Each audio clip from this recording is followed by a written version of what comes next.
Oui, donc voilà, je suppose que tout le monde nous voit à distance et en présentiel, puisqu'on a la chance donc aujourd'hui de faire cette session d'histoire d'évaluation sur l'évaluation du fonds Minca et de ses 4 initiatives, à la fois en distanciel sur la plateforme Livestorm et ici, dans cet auditorium du Mistral, qui va favoriser le débat ensuite. Donc, merci à tous pour l'intérêt que vous portez donc à Minca et aux initiatives. C'est donc une évaluation qui a été une évaluation au long cours, hein, qui a duré un petit peu plus d'un an, hein, de mai 2021 à juin 2022. Et qui a donc dont le périmètre était à la fois un périmètre stratégique pour évaluer le fonds lui-même de manière globale et également 2 grappes de 4 projets chacune, donc 8 projets qui représentent chacun des bassins de crise, donc des initiatives Minca, donc le Sahel, le lac Tchad, la République centrafricaine et le Moyen-Orient. Donc, cette combinaison en fait des 2 niveaux fait aussi toute la richesse de cette évaluation. C'était aussi ce qui a constitué le défi méthodologique, hein, d'articuler ce niveau de terrain, de quantifier, de qualifier les résultats, les impacts produits par les projets auprès des bénéficiaires. Et puis le niveau stratégique, donc pour produire des recommandations, des orientations et faire évoluer donc dans le bon sens, bien sûr, le fonctionnement du fonds. Donc, c'est une évaluation qui a été totalement appropriée par les opérationnels et nos partenaires. Et ça, on en est très fiers parce que c'est vraiment le fil rouge de notre politique d'évaluation dans le groupe AFD. C'est vraiment que ces évaluations soient utiles à la prise de décision, qu'elles soient utiles aussi sur le terrain à nos partenaires et qu'elles soient utiles aussi bien au ministère qui est impliqué dans ces projets. Donc effectivement, cette évaluation s'est inscrite dans toute cette réflexion menée par le ministère des Affaires étrangères et par l'AFD sur la reconstruction donc, du fonds Minca qui a 5 ans aujourd'hui, hein, et pour essayer de cerner les contours qu'il pourrait prendre à l'avenir. Ça a aussi été un objet de discussion en interne pour l'AFD. Hein. Il a été présenté donc, au plus haut niveau donc, avec le comité exécutif, hein, COMEX, et puis au conseil d'administration également en juin 2022. Et cette utilité prend aussi tout son sens aujourd'hui, hein, avec vous présents ici ou alors qui nous regardez à distance pour nourrir le dialogue, un dialogue donc élargi cette fois-ci à toutes les personnes intéressées, notamment, je crois, beaucoup d'organisations non gouvernementales représentées ici. Donc, comme je le disais, cette conférence est retransmise sur Livestorm. Donc, les personnes qui sont à distance pourront poser leurs questions dans l'onglet questions. N'oubliez pas que vous pouvez liker des questions, ce qui nous permet de voir aussi, lorsqu'une question est plus likée que les autres, on va la prioriser hein, pour la poser vraiment à nos panélistes pour avoir des réponses. Et puis, vous avez aussi le chat. Donc, dans lequel vous pouvez mettre vos remarques, mais voilà, ce ne seront pas forcément des questions. Et on essaiera bien évidemment d'alimenter vos questions, vos remarques dans le chat hein, avec nos collègues que je remercie ici d'ailleurs en premier, qui ont suivi à la fois du côté opérationnel à l'AFD, du côté de la division fragilité, crise et conflit. Donc Elsa Debroy et puis pour l'évaluation, donc Camille Laporte, elles ont suivi pendant presque 1 an et demi cette évaluation, elles l'ont conduite, supervisée, voilà. Donc elles sont en coulisses et elles sont là sur le chat, prêtes à vous répondre. Donc avant de passer la parole à mon collègue Jean-Bertrand Motte, qui animera la session de questions-réponses hein, que l'on aura autour de 11h15. Et juste avant que notre directeur général Rémi Rioux vienne clôturer en fait cette conférence, donc on aura l'honneur de l'accueillir tout à l'heure, je vais vous présenter donc les panélistes avec tout d'abord Madame Niagale Bagayoko, qui a été la présidente du groupe de référence de l'évaluation et qui est aussi présidente de African Security Network. Ensuite, nous accueillons aussi Monsieur Laurent Rucker, qui est du ministère des Affaires étrangères et donc chef de la mission gouvernance démocratique. Monsieur Mathieu Lacave et Madame Anne-Gaëlle Mutt donc, sont nos consultants de Technopolis qui vont vous présenter plus en détail donc, les résultats de cette évaluation qui a été donc réalisée aussi en consortium avec TDS Group. Voilà. Et puis enfin, donc après cette présentation et pour lancer un peu le débat, poser les questions, nous accueillons Maude Boutonnet, donc qui remplace Jean-Luc Galbrin qui a eu un empêchement de dernière minute. Donc au nom de Coordination Sud, réagira à cette présentation. Voilà, donc Jean-Bertrand, je te laisse la parole et donc très bonne conférence à tous. Merci. Merci beaucoup Nathalie et bonjour à toutes et à tous. Je voudrais juste rajouter un petit mot de remerciement aussi à une personne qui n'est pas là mais qui a énormément travaillé sur cette évaluation, la personne de Catherine Simonet qui faisait partie de CCC et qui a vraiment animé cette évaluation de la rédaction des termes de référence jusqu'à l'organisation de ce séminaire de restitution publique aujourd'hui et qui malheureusement a changé de division, malheureusement je le dis pour nous, mais heureusement pour la nouvelle division qui l'accueille et que donc je remercie pour tout ce travail au cours de cette année et demie sur l'évaluation MINCA. Le fonds MINCA a été créé il y a 5 ans, tu l'as dit Nathalie, c'est sous le nom de Facilité d'atténuation des vulnérabilités de réponse aux crises qu'il a été créé en 2017 et rebaptisé par la suite Fonds Paix et Résilience MINCA. 5 ans, c'est long, mais aussi 5 ans, c'est très jeune à l'échelle de l'Agence française de développement et notamment à l'échelle de ses outils.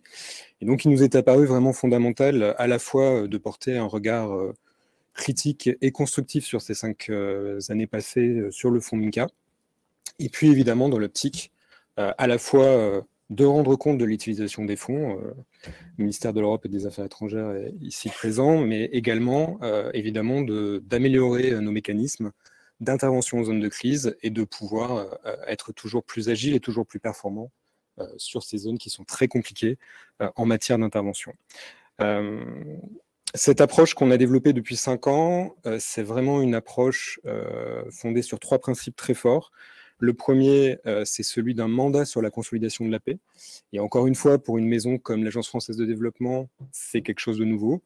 5 ans, c'est court. On est toujours dans un processus, je pense que les évaluateurs en parleront, d'appropriation de ce mandat, de traduction de ce mandat, qui nous autorise à agir en prévention, donc avant les crises, pendant les crises et après les crises. Le deuxième principe, c'est une approche régionale par bassin de crise. Évidemment, il a fallu définir ces bassins de crise et là-dessus, on s'est articulé tout naturellement sur les priorités de la politique étrangère française, à savoir le Sahel, le lac Tchad, la République centrafricaine et le Moyen-Orient autour de la crise syrienne. Troisième principe d'action de MINCA, c'est des modes de faire innovants qu'il a fallu mettre en place justement pour s'adapter à ces zones de crise et de conflit. À savoir le suivi en évaluation, les études de contexte, de la flexibilité, de l'agilité.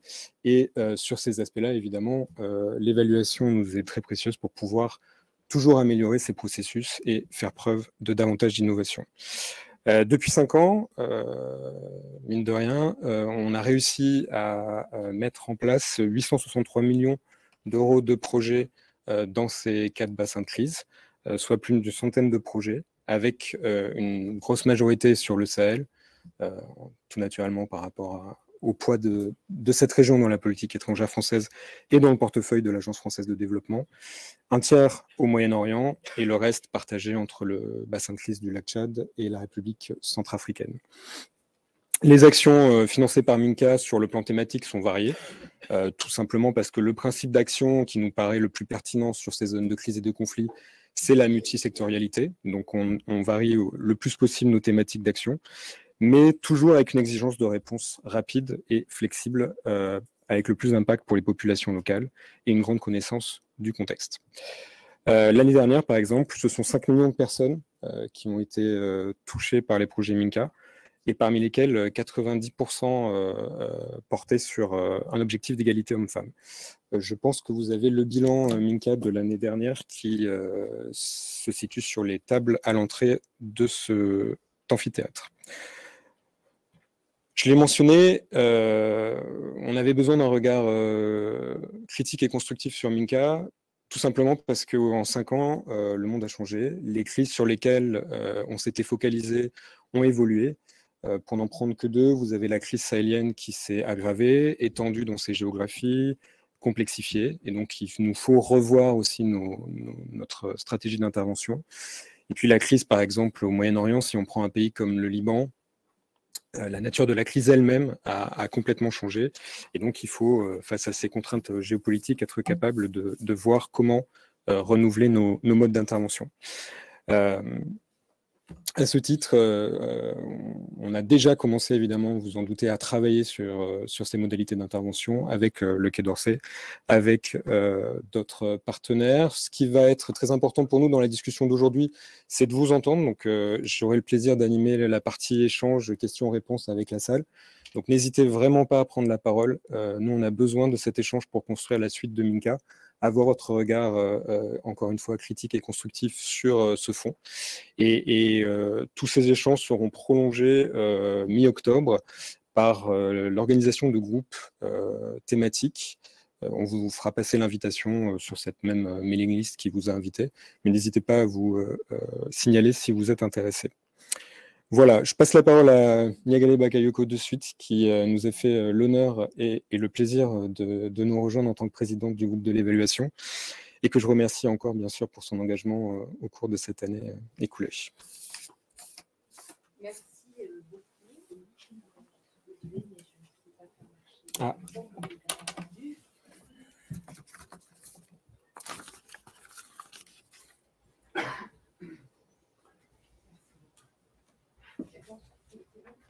Je ne sais pas. Je pense que oui.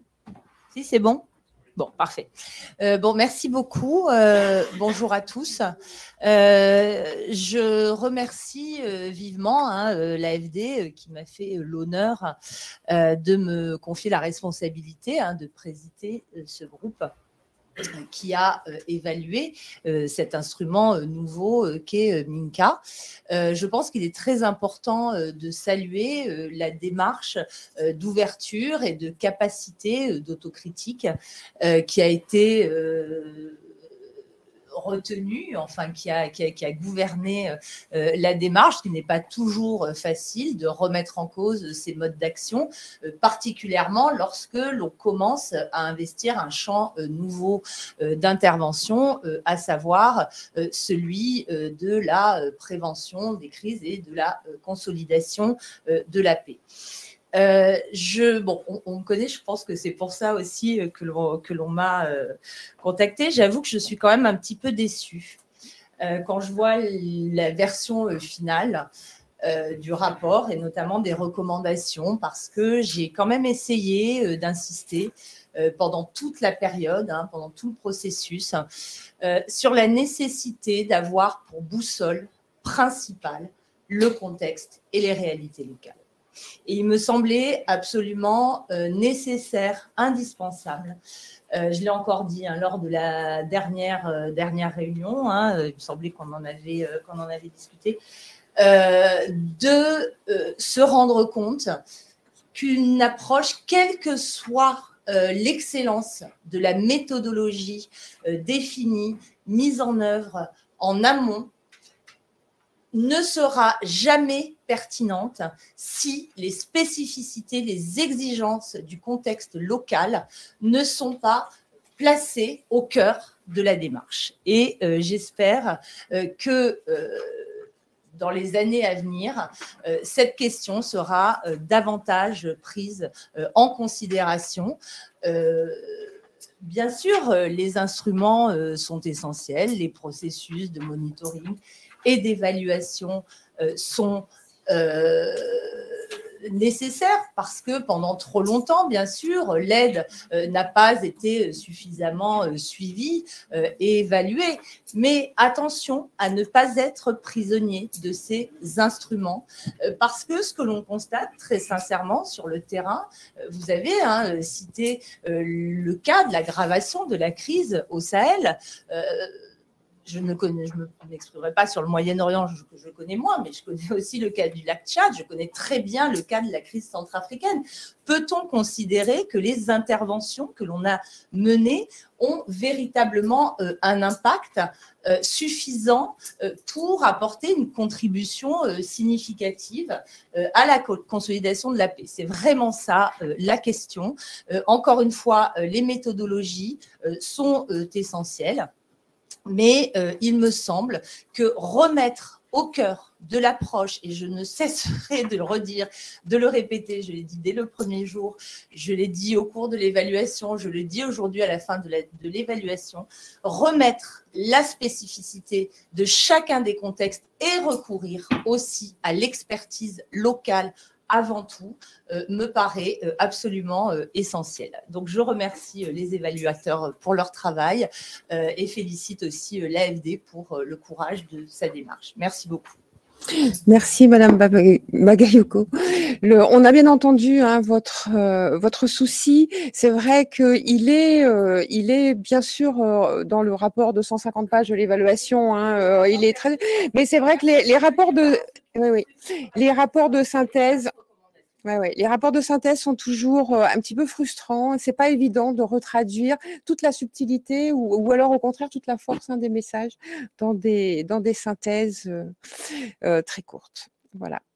Bien, je vais maintenant passer la parole à Monsieur Rucker, donc pour la mission de la gouvernance démocratique. Bonjour, c'est bon, ça marche le micro? Il est ouvert normalement. Bon. Très bien, bonjour à toutes et à tous. Effectivement, je suis Laurent Rucker, le chef de la mission de la gouvernance démocratique au ministère de l'Europe et des Affaires étrangères. La mission de la gouvernance démocratique est en charge de la mise en œuvre de la stratégie française d'intervention dans les zones fragiles, la stratégie prévention, résilience et paix durable. Et donc, à ce titre, nous suivons l'orientation du fonds paix et résilience MINCA de l'AFD, qui constitue en fait le principal outil de mise en œuvre de cette stratégie. Alors, je voudrais juste peut-être revenir un tout petit peu en arrière sur ce qui avait motivé en fait la création de ce fonds, en tout cas vu de la puissance publique. Lorsque l'État a décidé de créer ce fonds en 2016, à l'occasion du CICID, du comité interministériel sur la coopération internationale et le développement en 2016, on souhaitait avoir un outil agile pour agir dans les contextes de crise, en traiter les causes profondes et prévenir leur extension. Et tout cela au bénéfice, bien évidemment, des populations les plus vulnérables.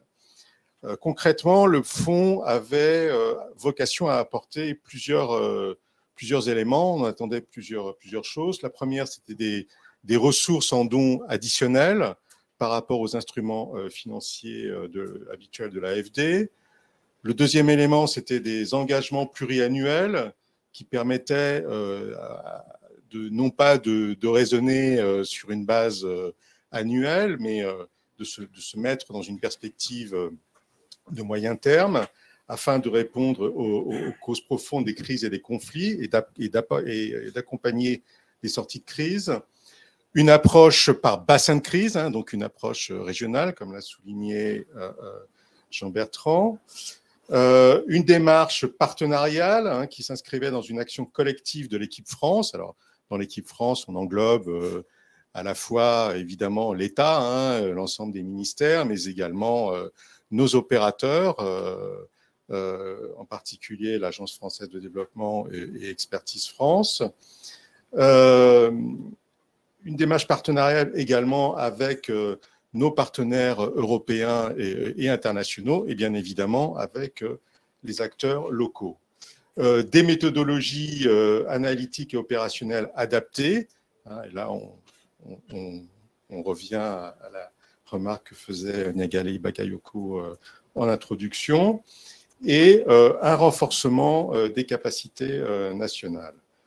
Bien, donc c'était les principales attentes, si vous voulez, de l'État sur le plan à la fois des financements, de la méthode, de l'approche pour traiter les crises et les conflits que nous voulions, auxquels nous avions à faire face. Concernant donc cette approche, elle se distingue des autres instruments français avec principalement autour de 3 éléments. Le premier, c'était, en tout cas c'est l'objectif qui était fixé, c'était d'avoir un instrument beaucoup plus agile, c'est-à-dire d'avoir des procédures plus adaptées, plus rapides que celles des subventions classiques de l'AFD, qui permettaient de réduire les durées d'instruction des projets MINCA et d'accélérer les décaissements, et tout ça pour évidemment avoir une action beaucoup plus rapide au profit des populations vulnérables et avoir un impact beaucoup plus rapide que ce qui était fait classiquement. Deuxième élément, donc une approche partenariale qui ciblait autant les gouvernements locaux que aussi les organisations de la société civile, qu'elles soient internationales, françaises, mais aussi et surtout locales. Troisièmement, une innovation, une approche innovante qui devait permettre de s'adapter et d'être, entre guillemets, plus créatif pour ces projets MINCA, pour répondre, là encore, avec l'objectif principal, c'est de répondre à ces contextes de crise très particuliers auxquels nous devions avoir à faire face. Et dans ce cadre-là, il y a quand même des progrès intéressants, en tout cas des outils intéressants qui ont été développés. Je pense en particulier à l'approche territoriale intégrée au Sahel, qui a également été reprise par nos partenaires dans le cadre de l'Alliance Sahel au niveau international. Il y a aussi d'autres outils, comme la plateforme MINCA Moyen-Orient, qui est très intéressante, sur laquelle on reviendra peut-être pendant la discussion. Voilà, donc ça, c'était pour recadrer un petit peu l'ensemble des attentes que l'on avait par rapport à MINCA. Alors, donc on a évidemment participé à l'évaluation, ce travaux d'évaluation, je ne vais pas complètement dévoiler ce qui va suivre, mais quand même, nous, vu du Quai d'Orsay, on en retient 4 enseignements majeurs qui doivent permettre d'améliorer la gouvernance de MINCA, d'améliorer et surtout cet outil d'intervention et d'obtenir évidemment des résultats un impact plus fort. Le premier, c'est sur la doctrine d'emploi, on y reviendra tout certainement pendant la discussion, au fond, sur quel est le rôle de chacun, qui fait quoi au sein de l'équipe France, entre l'AFD, Expertise France, les services du ministère, les autres ministères qui interviennent dans ces contextes de crise, en particulier le ministère des Armées. Et donc, l'idée, c'est évidemment d'améliorer la capacité de pilotage de l'outil. Le deuxième point par rapport à l'évaluation, sur ce qui était l'un des points majeurs vu de notre fenêtre, c'était l'accélération de la mise en œuvre des projets, l'accélération de l'instruction, l'accélération de la mise en œuvre des projets, l'accélération des financements. Alors, on constate des progrès qui ont été enregistrés, aussi bien par les évaluateurs que par d'autres analyses, mais là, il faut bien dire qu'on a encore des marges de progrès possibles et qu'il faudra travailler là-dessus pour aller plus vite, parce que comme vous avez tous constaté, les crises s'intensifient, les crises s'accélèrent et les situations se dégradent très rapidement sur le terrain. Donc, évidemment, les procédures doivent être plus rapides. Troisième point, la nécessité de repenser la redevabilité du fonds et de nos actions dans les zones de crise, puisque ce fonds est le principal instrument à notre disposition. Comme l'a souligné Jean-Bertrand, l'AFD a octroyé plus de 860 millions d'euros en 5 ans, ce qui est quand même une somme assez considérable au regard de l'aide publique française au développement. Et nous avons un devoir de redevabilité vis-à-vis des populations locales, vis-à-vis aussi de la société française, de notre Parlement. Et ce devoir de redevabilité, il a été rappelé également dans la loi du 4 août 2021, la loi qui a été adoptée il y a 1 an maintenant, sur la nouvelle loi sur la solidarité internationale et la lutte contre les inégalités mondiales. Donc, quelles sont les perspectives par rapport à Minca? Nous avons deux points importants. D'abord, cet outil s'inscrit dans la politique française d'aide publique au développement, de solidarité internationale. Ça a été, comme je viens de le souligner, il s'inscrit parfaitement dans la loi développement qui fixe les grandes orientations en la matière. Et puis, nous allons avoir dans quelques mois, comme le président de la République l'a annoncé, un nouveau CICID, un nouveau comité sur la coopération internationale, donc 5 ans après, enfin presque 6 ans après, dans 5 ans, 2018 le dernier, donc début 2023, nous aurons un nouveau CICID dans lequel, évidemment, Minca fera l'objet d'un certain nombre de débats. Merci. Merci, Monsieur Rucker, et merci pour l'implication du ministère tout au long de cette évaluation. C'était vraiment des moments d'échange très forts. Donc maintenant, je vais laisser la parole à Technopolis pour nous présenter plus en détail l'évaluation. Donc vous allez, il y aura un PowerPoint qui va être passé. Bonjour, vous m'entendez? Oui. D'accord, merci beaucoup. Merci pour les propos introductifs. Donc, je vais commencer avec les principaux messages de l'évaluation en adoptant une démarche classique d'évaluation qui reprend les grands critères d'évaluation tels qu'ils sont fixés par l'OCDE. Donc, la première des questions, c'est la question de la pertinence. La pertinence de Minca, vous l'avez rappelé en introduction, donc c'est un outil nouveau qui vient répondre dans la gamme des différents instruments de la coopération française, qui vient répondre à un segment spécifique qui n'existait pas, en tout cas pour le volet AFD, qui fait le lien avec d'autres outils qui sont mis en place, notamment par le ministère français des Affaires étrangères, le CDCS, avec le Fonds d'urgence humanitaire. Donc, il y a la pertinence déjà de créer un outil qui intervient sur ce segment spécifique, sur des zones géographiques spécifiques et sur un mandat spécifique de consolidation de la paix.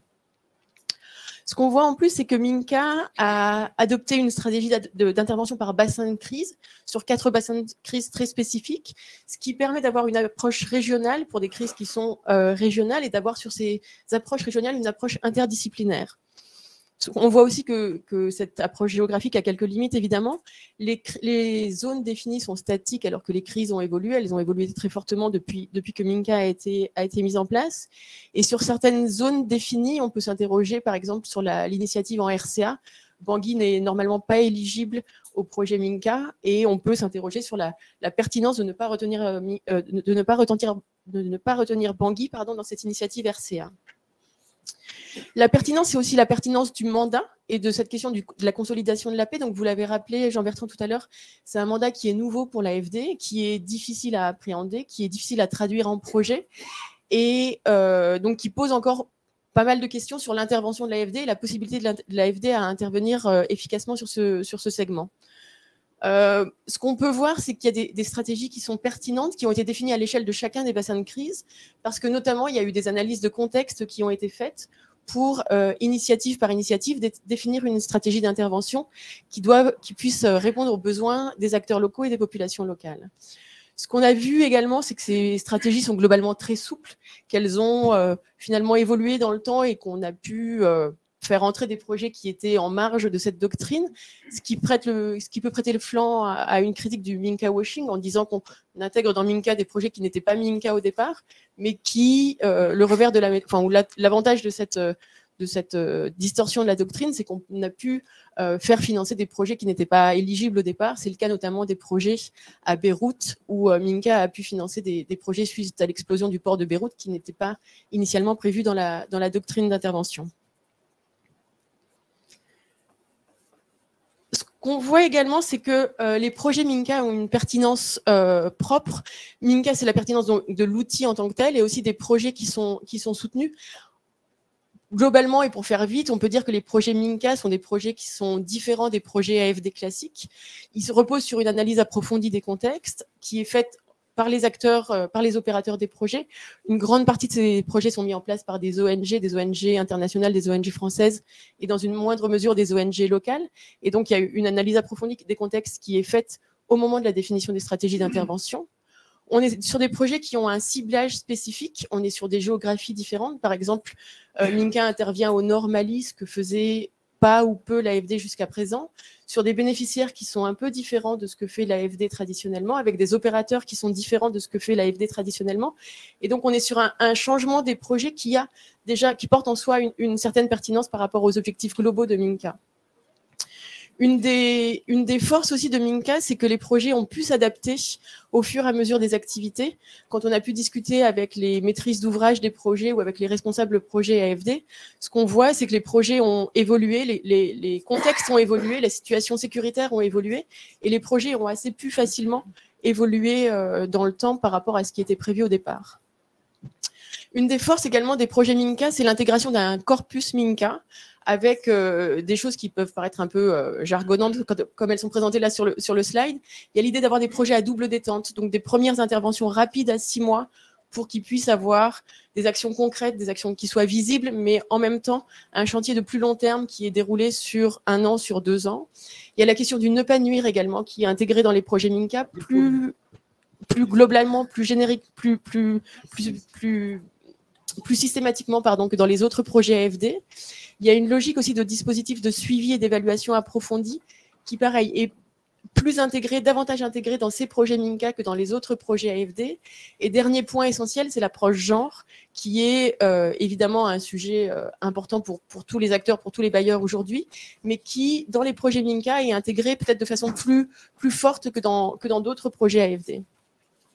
Ce qui est intéressant de voir aussi par rapport au projet Minka, c'est la diversité des maîtrises d'ouvrage et la place importante des ONG. L'AFD, traditionnellement, travaille avec les maîtrises d'ouvrage nationales et c'est sa force, c'est son ADN. Mais ce qui est intéressant de voir, c'est que dans ces contextes de crise, Minka a travaillé davantage avec les sociétés civiles, avec les ONG françaises, internationales et locales. Et donc, il y a une diversité des maîtrises d'ouvrage qui doit permettre de répondre à la diversité des contextes et à la diversité des besoins.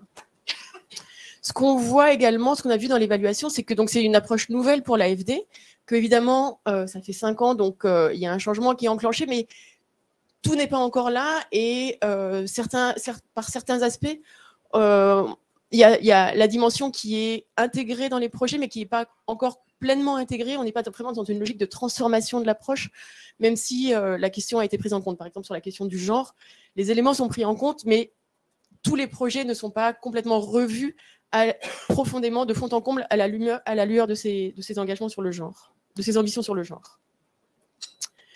La deuxième grande question évaluation, c'est la question de la cohérence et donc du positionnement de Minka au sein de l'AFD. Donc là, on a toute une partie de l'évaluation qui pose la question de Minka au sein de l'AFD, du fonctionnement de CCC, donc la cellule crise et conflit, avec ses collègues de l'AFD. On ne va pas venir ici sur ce sujet aujourd'hui, parce que c'est une question assez interne et de procédure de l'AFD. Mais ce qu'il faut rappeler, c'est que Minka, c'est quand même une petite révolution à l'échelle de l'AFD. C'est quelque chose de nouveau, et donc avec des ambitions nouvelles, un mandat nouveau, des procédures qui doivent être, qui sont nouvelles, et qui, voilà. Donc il faut quand même rappeler d'où on part. Effectivement, le chemin est encore long pour une intégration pleine et entière de la question de la consolidation de la paix au sein de l'AFD, mais il y a déjà un changement qui est enclenché et ça mérite d'être salué. Au sein de l'AFD, ce qu'on peut voir, c'est qu'il y a une valeur ajoutée qui est assez différente en fonction des géographies. Au Moyen-Orient, l'AFD n'a pas de solution d'intervention en subvention. Et donc, Minca a permis d'intervenir avec des subventions sur la question des crises syriennes, des crises libanaises, sur la question du port de Beyrouth. Et en soi, ça a vraiment c'est vraiment à saluer. En Afrique, on voit que la situation est un peu différente parce qu'il y a une grosse intervention de l'AFD sur des subventions de façon habituelle. Et il y a, en fonction des pays, en fonction des dialogues avec les agences, un positionnement qui est peut-être plus compliqué à trouver par rapport aux interventions classiques de l'AFD.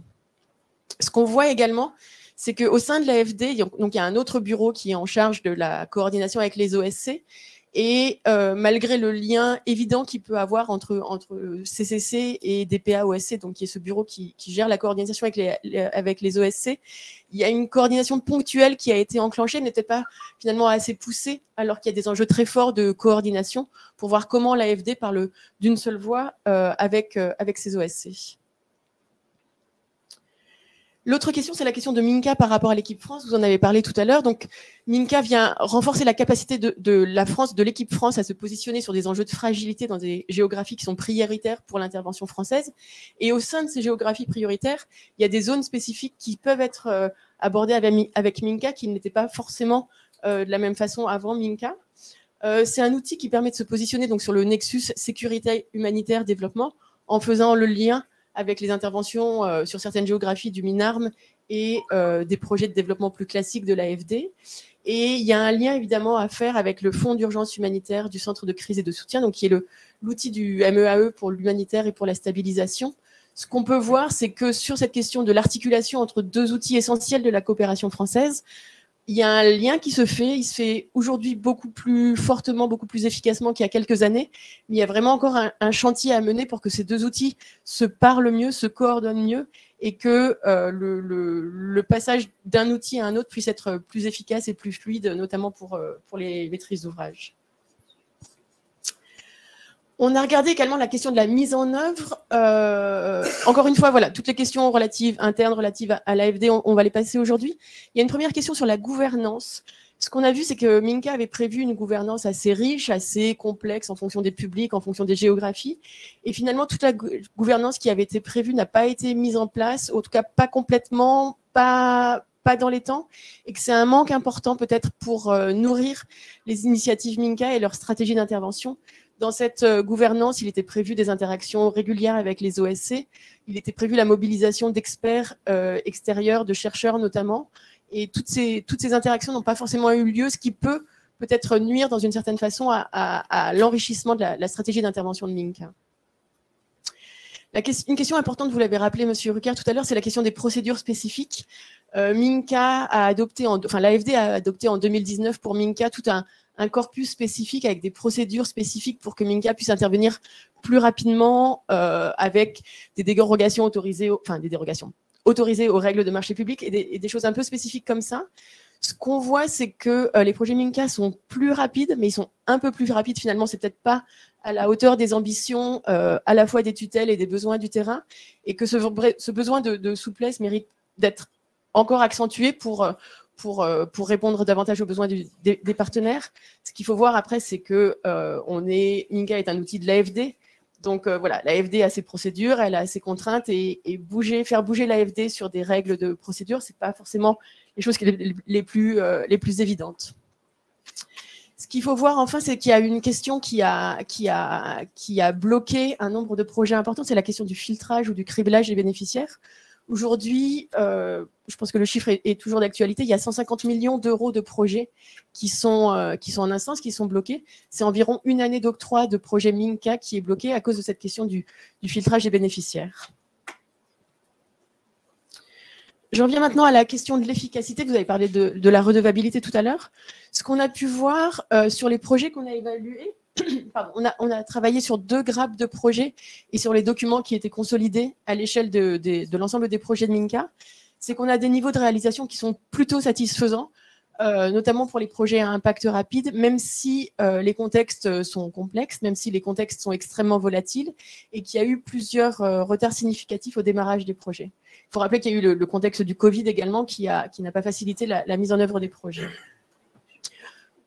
Pardon, juste sur cette question de l'efficacité, On a mobilisé pour analyser cette question de l'efficacité tout un réseau d'énumérateurs qui étaient dans les pays pour avoir des échanges avec les bénéficiaires finaux des projets. Alors évidemment, ça n'a pas de vocation statistique et de valeur statistique, mais c'est intéressant d'avoir des aperçus de la satisfaction et des effets pour les bénéficiaires finaux en direct.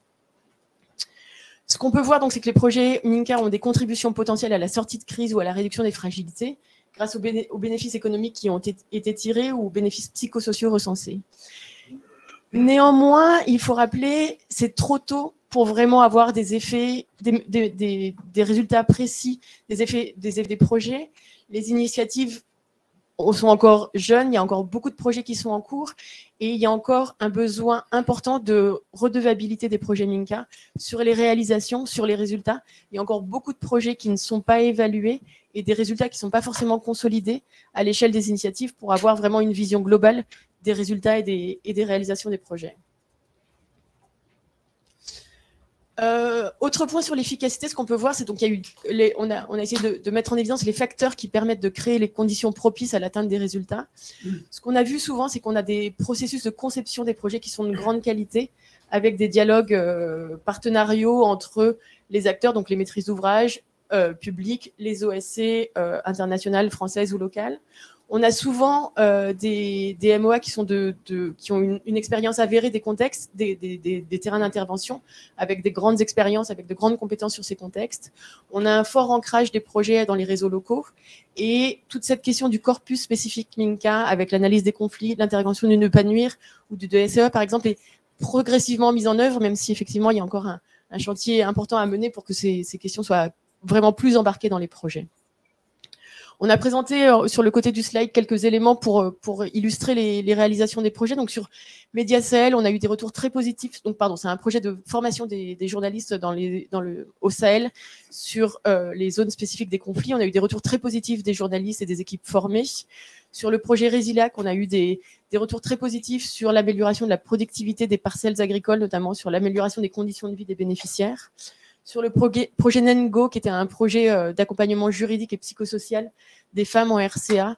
De la même façon, on a eu des retours positifs des femmes qui ont été interviewées et des éléments plus structurels sur le renforcement des capacités des acteurs locaux.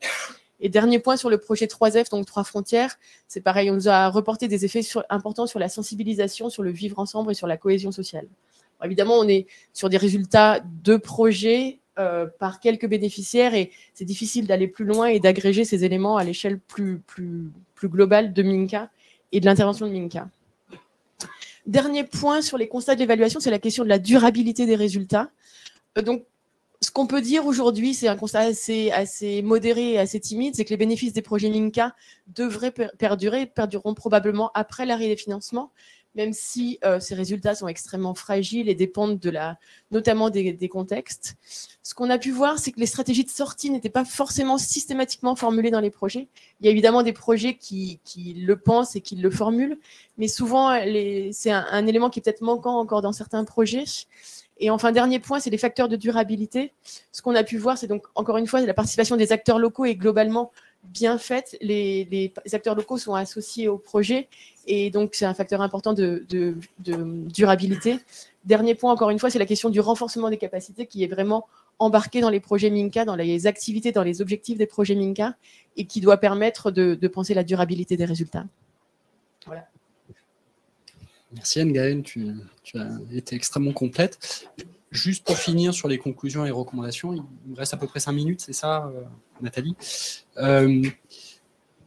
Si on regarde Minca en 2022, finalement, pour nous, c'est un peu la concrétisation des premières étapes d'une prise en compte efficace des enjeux de crise et de conflit par l'AFD.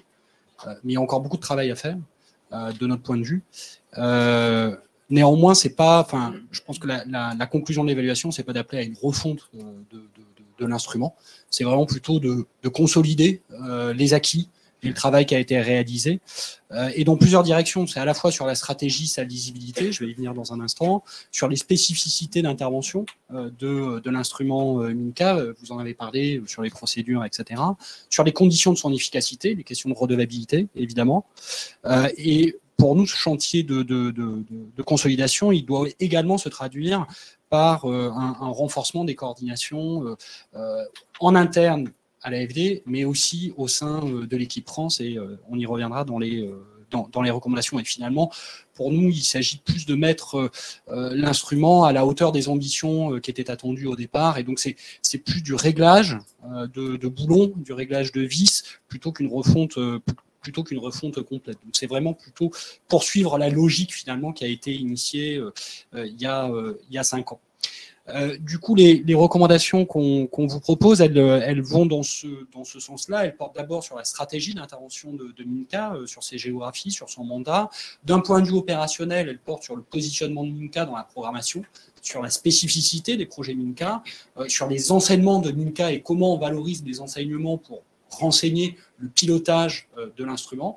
Et de manière beaucoup plus transversale, c'est renforcer encore une fois cette dimension partenariale de MINCA qui aujourd'hui fait un peu défaut, et renforcer la lisibilité et la redevabilité de MINCA.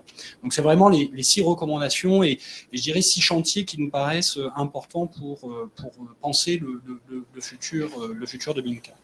Sur la première recommandation, c'est-à-dire sur la question de la stratégie d'intervention de MINCA, à la fois sur son mandat géographique, enfin, à la fois sur la géographie, sur le mandat.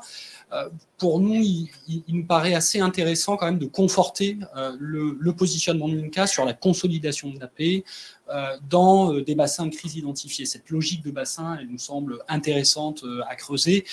Pour autant, encore une fois, qu'il y ait des logiques davantage partenariales, qu'il y ait des gouvernances qui sont mises en place, j'y reviendrai là-dessus. Mais encore une fois, l'idée de bassin de crise avec une concentration de moyens sur des zones d'intervention prioritaires permettent de creuser finalement un sillon petit à petit, de concentrer les moyens, et cette idée-là nous paraît devoir être gardée au sein de l'initiative MINCA.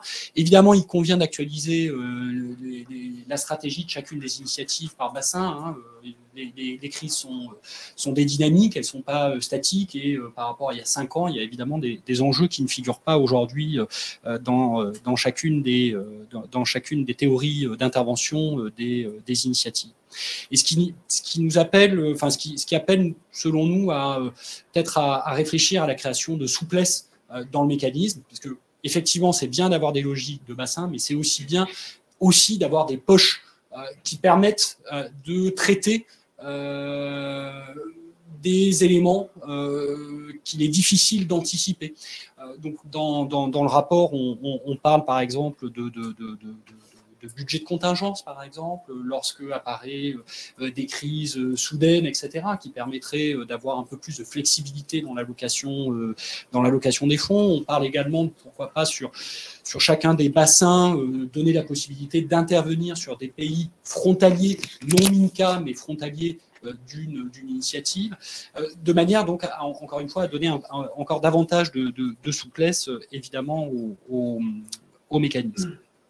Dernier point sur la stratégie d'intervention, il nous semble également intéressant de bien mener la réflexion sur comment est pris en compte la prévention des conflits dans les interventions, puisqu'on l'a vu sur les questions de traitement de la dynamique de conflit sur l'ensemble du golfe de Guinée. Il y a des sujets là-dessus, et il va falloir traiter cette question et clarifier d'une certaine manière le mandat de MINCA sur ces zones. Deuxième série de recommandations, donc des recommandations plus opérationnelles. On parle donc de renforcer le positionnement de MINCA dans la programmation. Qu'est-ce qu'on veut dire par là? Encore une fois, c'est plutôt un enjeu interne à l'AFD, mais c'est véritablement renforcer la prise en compte effective de MINCA par les agences dans les pays. Je crois que tu le soulevais dans les constats. On voit qu'il y a un degré de prise en compte des spécificités qui est parfois hétérogène en fonction de la propre stratégie des agences de l'AFD et de leur programme de travail. Voilà, il y a encore un travail de conviction à mener au sein de l'agence sur les éléments qui font de la doctrine MINCA, et de la même façon il y a encore un travail sur le travail entre les équipes pour s'assurer de la construction et de la mise en œuvre des projets MINCA. Troisième chantier, troisième recommandation, c'est travailler sur la spécificité des projets MINCA que tu as mis en avant, Anne-Gaëlle, dans les conclusions. pour nous, il y a un certain nombre de points qui sont intéressants à garder en tête. C'est d'abord maintenir le côté assez pragmatique finalement de l'AFD sur le choix de travailler avec une diversité de maîtrises d'ouvrage. Parce que finalement, vouloir travailler qu'avec des maîtrises d'ouvrage publiques ou qu'avec des OSC, ça ne peut pas marcher de manière systématique. Donc, cette diversité d'approche dans la sélection des maîtrises d'ouvrage nous paraît devoir être assez intéressante. En même temps, il y a besoin d'approfondir le dialogue avec les maîtrises d'ouvrage pour qu'elles se saisissent de l'ensemble des flexibilités offertes par le dispositif, enfin, par l'initiative MINCA. De la même façon, les logiques multi-pays nous semblent devoir être approfondies. Le travail global sur les procédures spécifiques, renforcer la sensibilisation pour faire en sorte que les maîtrises d'ouvrage s'approprient ces différentes procédures. Dernière recommandation à caractère opérationnel. Ensuite, je passerai aux recommandations plus transversales. C'est de valoriser mieux les enseignements de MINCA sur la prise en compte des vulnérabilités dans le groupe AFD. Donc là, je dirais, c'est plus de la machine interne, mais de faire de la capitalisation sur MINCA au sein du groupe AFD et en même temps de renforcer la coordination avec les équipes en interne qui financent également les organisations de la société civile. Donc là, c'est la relation avec DPA et OSC. Enfin, pour finir, deux recommandations importantes selon nous.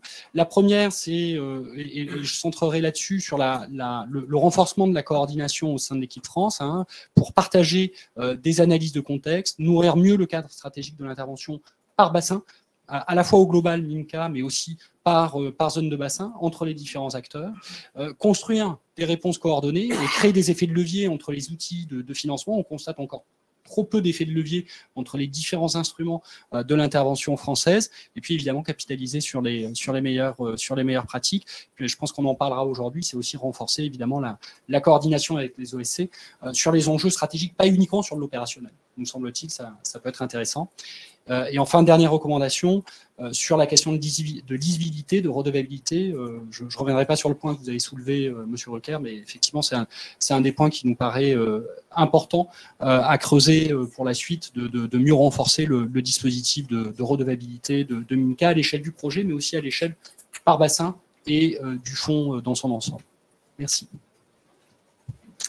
Merci beaucoup pour cette présentation et merci surtout pour la qualité de votre travail, Technopolis, que nous avons tous extrêmement apprécié. Peut-être avant de passer la parole à Madame Boutonnet, je voudrais peut-être inciter les personnes qui sont à distance sur Livestorm à poser des questions dans le chat, parce que si vous attendez la fin des intervenants pour poser les questions, on va pas pouvoir tout lire d'un coup et on va être un petit peu submergé. Donc n'hésitez pas à poser dès à présent vos questions. Et puis une information aussi pour dire que les résumés en fait des projets qui ont été analysés dans les grappes sont disponibles sur le site de l'AFD, l'Open Data, et dont on vous met aussi le lien dans le chat pour les personnes qui sont à distance. Voilà, donc Madame Boutonnet, à vous l'honneur de nous dire un peu voilà, vos réactions par rapport à cette évaluation, et puis peut-être lancer le débat après avec les personnes dans la salle. Merci. J'avais une question à poser, mais... Je vais juste faire un petit propos introductif et après, voilà. Évidemment, je vais faire ça rapidement pour qu'ensuite on puisse avoir la salle qui puisse intervenir. Maud Boutonnet, je travaille pour Solidarité Internationale, mais là je représente Coordination Sud. Solidarité Internationale est membre du comité d'administration de Coordination Sud, et je remplace Jean-Luc Galbrin en dernière minute qui a eu un imprévu. Coordination Sud, pour ceux qui ne connaissent pas, c'est la coordination nationale des OSC françaises, Organisation de la société civile, avec plus de 180 OSC représentés. Et Coordination Sud a participé au groupe de référence de l'évaluation MINCA qui était présidé par Madame Bagayoko. Juste, je vais essayer d'être très fidèle à aux propos qu'aurait voulu tenir Jean-Luc. Pour information, les OSC, c'est 40% de la maîtrise d'ouvrage sur MINCA, avec une diversité, donc on est sur les OSC françaises, internationales, locales, représentées en direct ou à travers ce qu'on appelle des consortia, c'est-à-dire des partenariats sur un même projet. Coordination Sud salue cette démarche d'évaluation sur ce fonds MINCA qui est, oui, jeune, mais c'est important d'évaluer et de partager les résultats et d'associer la société civile à cette évaluation et à ce partage. Effectivement, plusieurs choses qui ont été dites déjà, hein. Cette volonté de, au-delà d'un objectif chiffré que Coordination Sud souhaite ambitieux sur la maîtrise d'ouvrage des OSC sur le fonds MINCA, aussi la qualité du partenariat, renforcer cette qualité de partenariat, avoir un dialogue partenarial multipartite sur l'analyse des contextes, au-delà des projets en fait, au-delà des projets, l'analyse des contextes par bassin de crise. Et aussi des besoins humanitaires qui sont présents sur les zones.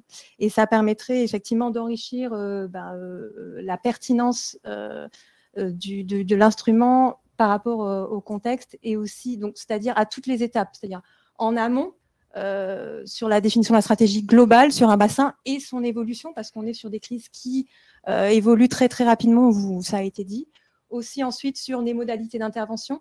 Et là, on peut parler aussi de modalités d'intervention à travers les acteurs locaux, à travers des sociétés civiles locales, comment on implique les acteurs locaux et les sociétés, dont les sociétés civiles locales, et aussi en fin d'intervention sur les évaluations, sur les effets, les impacts. Alors, vous l'avez dit, c'est jeune, hein, 5 ans, on est sur des projets qui ne sont pas encore terminés, donc on va voir les effets, les impacts, mais ce sera important pour les prochaines années d'associer les OSC et elles sont tout à fait prêtes à cela, sur les évaluations d'effets et d'impacts. Dire quelque chose aussi, ça a été dit sur la souplesse de l'instrument, la petite révolution au sein de l'AFD. Les OSC, en tout cas françaises à travers Coordination Sud, sont en dialogue actuellement avec l'AFD pour que les modalités d'intervention soient peut-être encore plus adaptées au fonctionnement des OSC, parce qu'on était sur une habitude de travailler avec des États, avec des maîtrises d'ouvrage publics, mais des fois certains fonctionnements ne sont pas adaptés aux modalités de travail des OSC. Donc, il y a un dialogue qui a été ouvert avec l'AFD là-dessus, pas que sur le fonds MICA, mais plus au global. Donc, nous, Coordination Sud encourage à poursuivre ce dialogue là-dessus pour harmoniser aussi les modalités d'intervention vers plus de souplesse. Et aussi, un dernier message c'était important pour Coordination Sud, sur vous avez parlé de diversité des acteurs, d'ouverture, et Coordination Sud encourage une ouverture encore plus importante à des acteurs divers de ce fonds, parce que chaque acteur, encore une fois, aura, par rapport à chaque contexte, aura peut-être une pertinence d'intervention qui sera plus importante par rapport à d'autres. Et donc, Coordination Sud encourage à, pas forcément sur les OSC, ouvrir qu'aux OSC qui vont avoir une certaine taille, aux grandes OSC, qu'on dit, mais aussi à ne pas oublier les acteurs qui vont être plus modestes, mais qui peuvent apporter une diversité d'intervention sur un contexte spécifique, par exemple. On ne parle pas que d'acteurs locaux, d'ailleurs, on parle de tous les acteurs. Voilà, donc c'était un peu et moi, la question que je me posais, c'était, j'ai compris qu'il y avait cette définition de la stratégie vulnérabilité qui était en cours, le plan d'orientation stratégique, des groupes thématiques à venir. Quelle serait la place de la société civile, des sociétés civiles dans ces orientations stratégiques?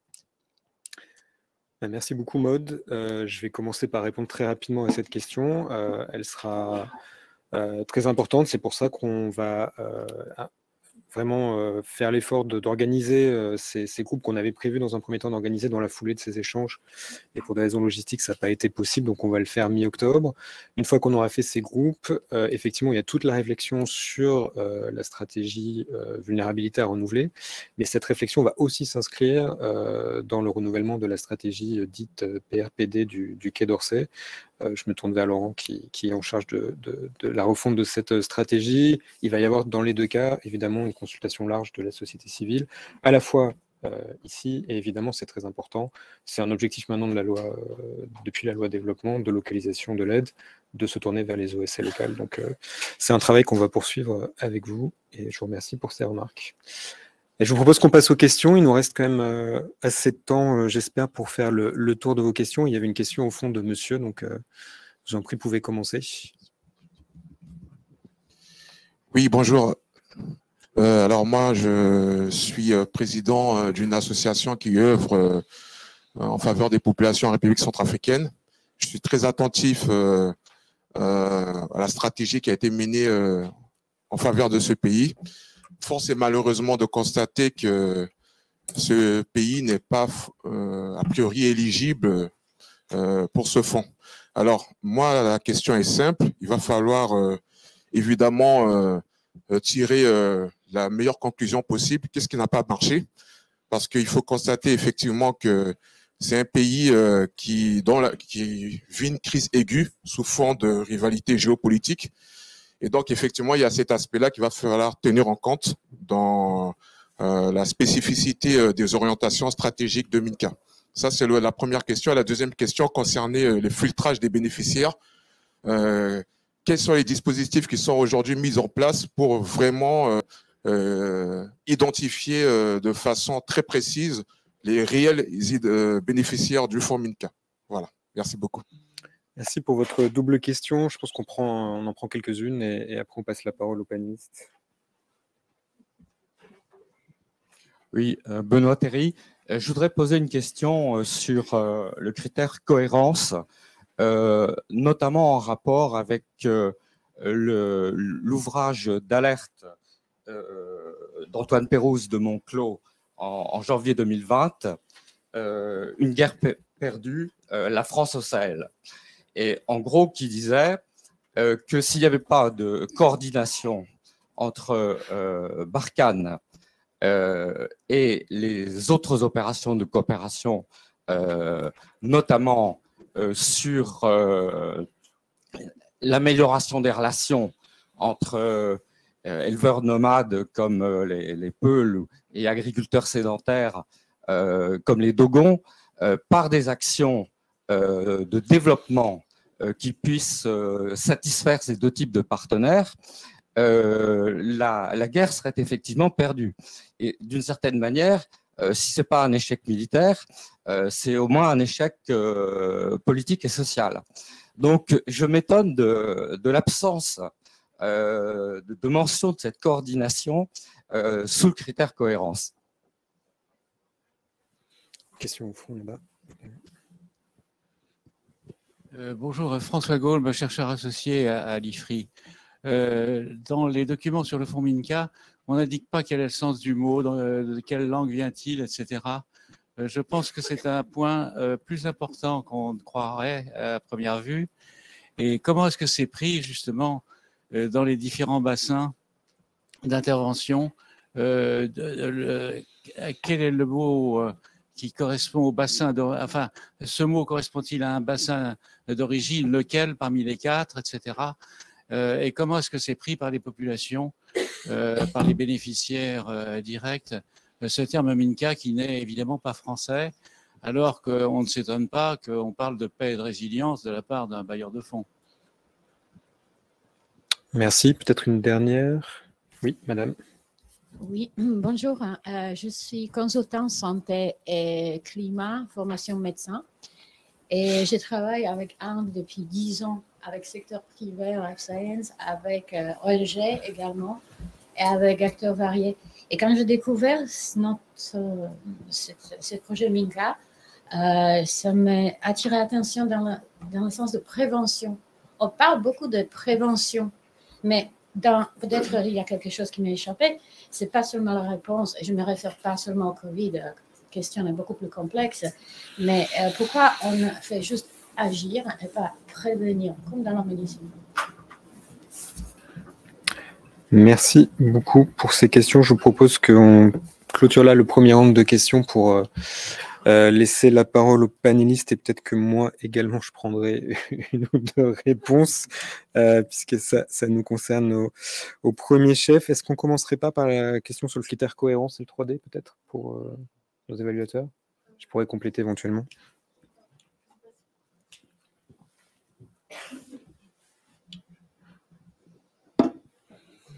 Oui, sur le critère cohérence, vous avez raison, c'est un aspect essentiel de MINCA. Je pense que dans la présentation, je suis allée très vite parce qu'il y a beaucoup de sujets et derrière un instrument de financier, il y a il y a énormément de questions qui se posent.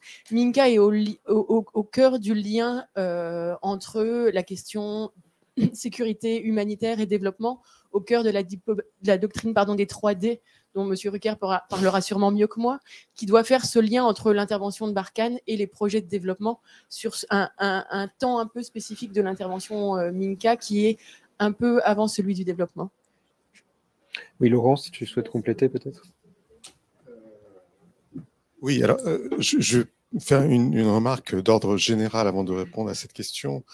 Minka n'est qu'un outil qui est très spécifique, qui a vocation évidemment à obtenir des résultats dans les contextes de crise, mais Minka ne peut pas à lui seul résoudre l'ensemble des problèmes que l'on rencontre dans une région comme le Sahel, et les problèmes qu'a rencontrés Minka sont liés à bien d'autres facteurs généraux et des facteurs sur lesquels il n'a pas de prise. Donc il faut faire aussi attention à ne pas trop demander à Minka. Je veux dire, Minka c'est très bien, et nous il faut replacer les choses quand même à juste proportion.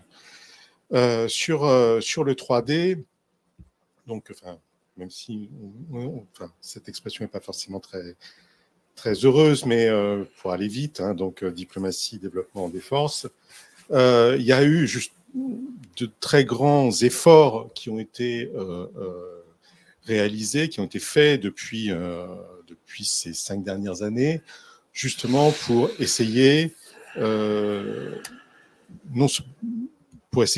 déjà dans un premier temps, de partager les informations, de partager les analyses, de partager les approches des différents acteurs, dans des formats à la fois en équipe France, donc avec l'ensemble des acteurs de l'équipe France, c'est-à-dire l'AFD, le ministère des Armées, le ministère des Affaires étrangères, etc., tous les acteurs concernés, que ce soit à Paris, au niveau central, ou sur le terrain, y compris avec la participation d'agents de l'AFD au sein de Barkhane, y compris la participation de personnel du ministère des Armées au sein de l'AFD, etc. Donc il y a un apprentissage qui a été réalisé. Alors évidemment, on peut trouver que c'est insuffisant.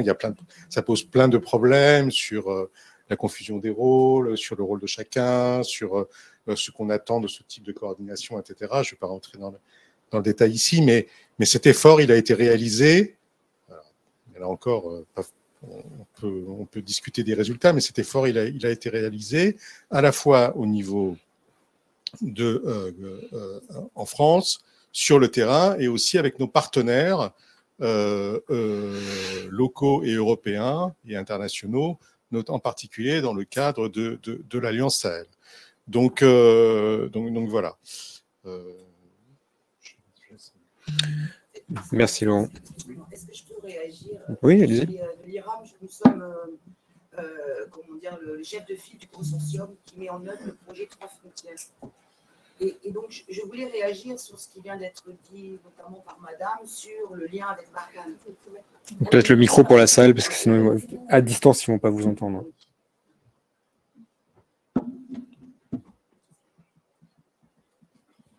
Merci. Oui, concernant le lien Donc, je reprends. Donc, je suis Marie Jodemande de l'IRAM, et nous sommes donc l'IRAM est chef de file du consortium qui réunit donc d'autres ONG, dont le GRET, AVSF et le CIEDEL, pour la mise en œuvre du projet 3 frontières, qui fait partie de la grappe de projets évalués. Madame, vous disiez, il y a un lien des projets avec Barkhane. Enfin, il y a toute cette question qui vient de la question de monsieur, sur la coordination des différents intervenants autour des questions de développement et de sécurité. En ce qui nous concerne, et sur le projet 3F, nous n'avons aucune coordination avec Barkhane. Il n'y en a jamais eu et nous ne voulions pas en avoir. Nous sommes bien séparés, il ne faut pas mélanger les rôles. on était bien séparés. Il ne s'agissait pas d'aller dans les valises de Barkhane ou avant Barkhane ou après Barkhane. Il n'y a jamais eu de lien. Il est possible que des gens se soient rencontrés sur le terrain, bien évidemment, et qu'ils aient discuté en toute civilité, mais il était évident qu'il n'y avait pas de lien. Très important pour nous dans notre démarche, et c'est un principe, et par ailleurs, par rapport aussi, et que ces principes soient largement affichés au niveau du terrain. Parce que si vous imaginez que si, des membres de nos équipes avaient été supposés comme travaillant avec Barkhane, pour Barkhane, ou avant ou après, on est dans une situation gravissime de sécurité. Ouais. Donc, c'est une question de principe d'abord, et par ailleurs, c'est aussi des questions de sécurité. Il n'était pas question d'avoir ces liens-là. Donc, je tenais à le préciser pour qu'il n'y ait pas de confusion. Merci, merci pour votre commentaire du terrain, si on peut dire. Je vais juste sortir de ma casquette d'animateur pour compléter et un peu clôturer sur le 3D Barkhane, parce qu'il y a beaucoup d'autres questions sur lesquelles on doit répondre. Mais effectivement, il n'a jamais été question pour nous, dans cette démarche 3D qu'a décrite Laurent, de travailler pour Barkhane. Avec Barkhane, l'idée pour les OSC, c'est toujours cette mise en œuvre de projets au profit des populations les plus vulnérables sur le terrain.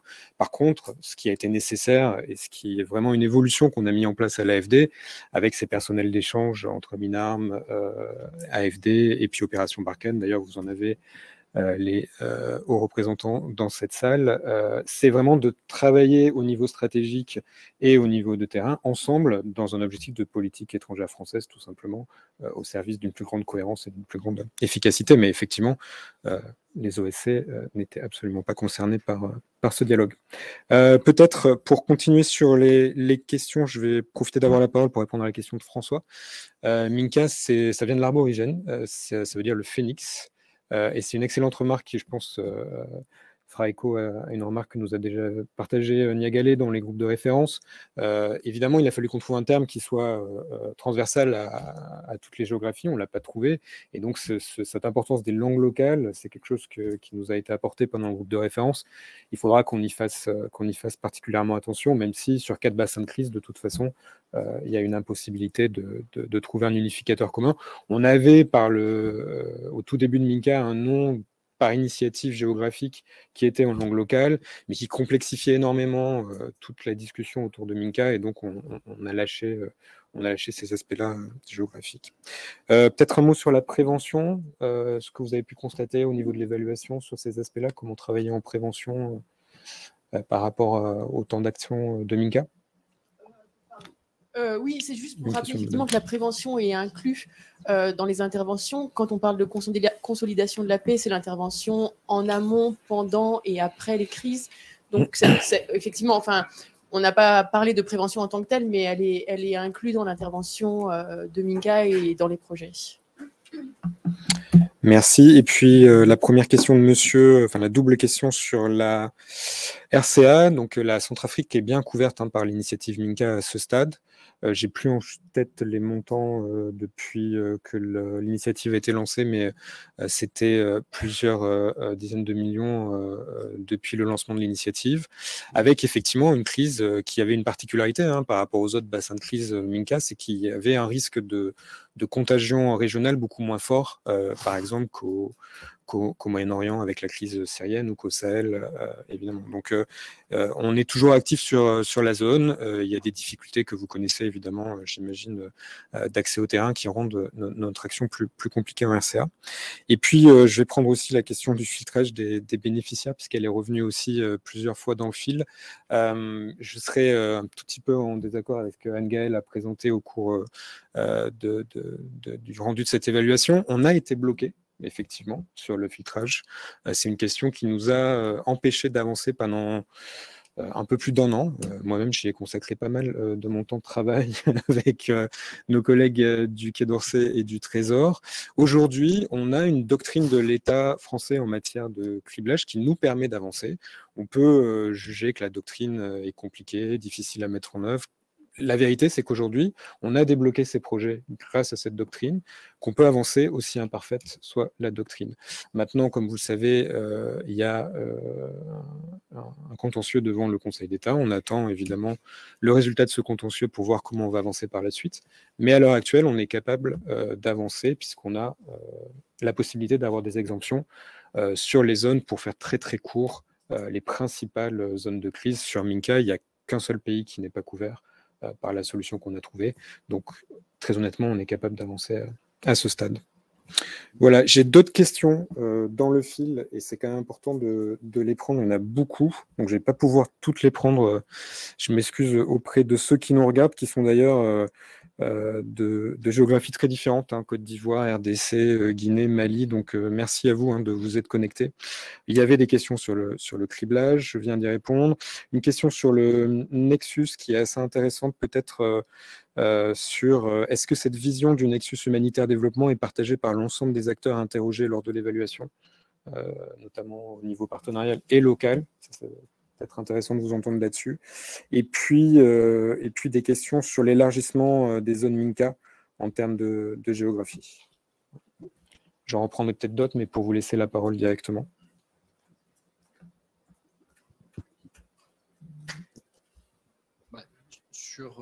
Sur la question du Nexus, je pense que la vision est partagée, parce que sur le papier, c'est assez séduisant.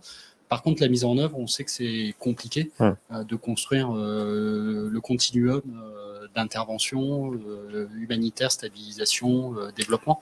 Donc, je pense qu'il y a un bon niveau d'appropriation par les acteurs, mais tout le monde sait que c'est quand même très compliqué parce que c'est des temporalités, c'est des mécanismes différents, c'est des opérateurs différents. Parfois, c'est des acteurs différents, mais de plus en plus, c'est des acteurs aussi qui convergent, parce qu'on a de plus en plus d'organisations de la société civile qui peuvent intervenir sur les différentes temporalités, mais ça reste très compliqué. Sur la question de l'élargissement, c'est ça la deuxième question? C'était sur l'élargissement des géographies? Oui, par rapport au bassin de crise, et avec une double question, notamment pour des pays, par exemple, comme le Niger, qui émarge sur 2 bassins de crise, et la difficulté du coup. En tout cas, nous, dans les recommandations qu'on a faites, je pense qu'il y a eu beaucoup de débats. On a recueilli beaucoup d'interrogations au cours des investigations qu'on a pu faire sur comment s'ouvrir à d'autres géographies, et notamment aux États frontaliers, entre guillemets, non Minka, mais qui subissent finalement, d'une certaine manière, par une forme de contamination, les effets des crises des pays voisins. Et je pense que une des manières, en tout cas, d'y répondre, c'est, dans les recommandations qu'on a faites, c'est travailler sur des budgets de contingence qui permettent de manière ponctuelle, ou éventuellement intervenir sur des zones frontalières, donc jouer plus sur les zones frontalières. On a parlé, je pense, dans les échanges qu'on avait eus, on a beaucoup parlé typiquement du Nord Bénin, qui commence à être problématique, et pourquoi pas élargir la zone d'intervention de manière ponctuelle. Donc, encore une fois, par capillarité, et sur des pays transfrontaliers. Donc, après, il y a eu des questions au cours de l'évaluation sur d'autres zones complètement différentes. Il nous semble qu'à l'heure actuelle, il vaut mieux rester sur ces 4 bassins d'initiative et donner un peu plus de marge de manœuvre pour intervenir sur les zones frontalières de ces quatre bassins. Merci. Peut-être une dernière question du chat pour Laurent. Tu voulais compléter, Laurent? Bien sûr, vas-y. Juste un mot sur cette question de l'élargissement des zones. Bon, on a, je ne vais pas rentrer dans les c'est un débat qui est en cours entre l'agence et l'État sur le périmètre de Minka, les modalités d'intervention, les questions budgétaires. Je ne vais pas rentrer dans tous ces sujets parce que c'est assez complexe et bureaucratique, mais l'idée quand même et ça rejoint une autre des questions qui a été posée, une des remarques, c'est sur la question de la prévention. Effectivement, c'est un axe sur lequel nous souhaitons renforcer l'utilisation de l'outil qui est déjà prévu à cet effet, et donc prévention à la fois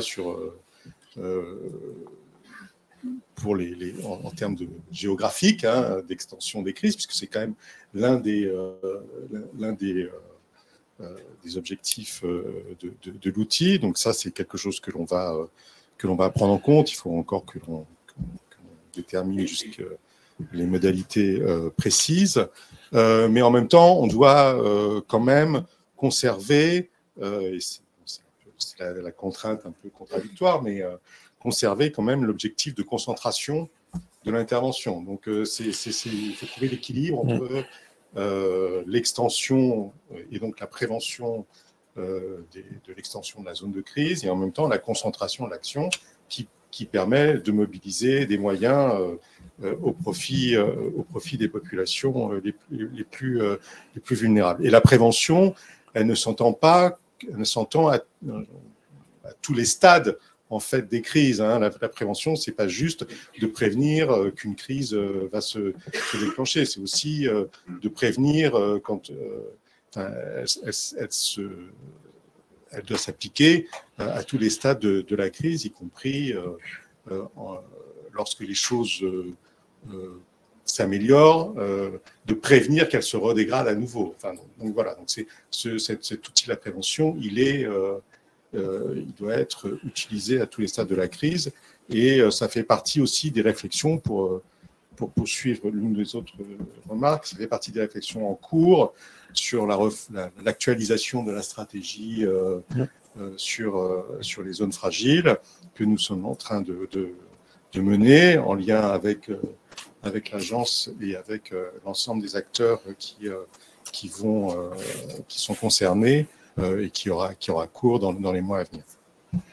Merci Laurent. Encore 2 questions du chat, après on repasse à la salle. Rapidement, si vous pouvez me faire des réponses courtes, même si c'est difficile. Une question pour toi Laurent, par rapport au mandat. L'AFD peut-elle vraiment intervenir pour le maintien de la paix alors qu'elle n'a pas mandat en termes de sécurité? Donc, vaste question, il faudrait une réponse courte. Et deuxième question pour les évaluateurs. Plusieurs questions d'ailleurs, mais c'est la même question au final sur la coordination avec les autres bailleurs.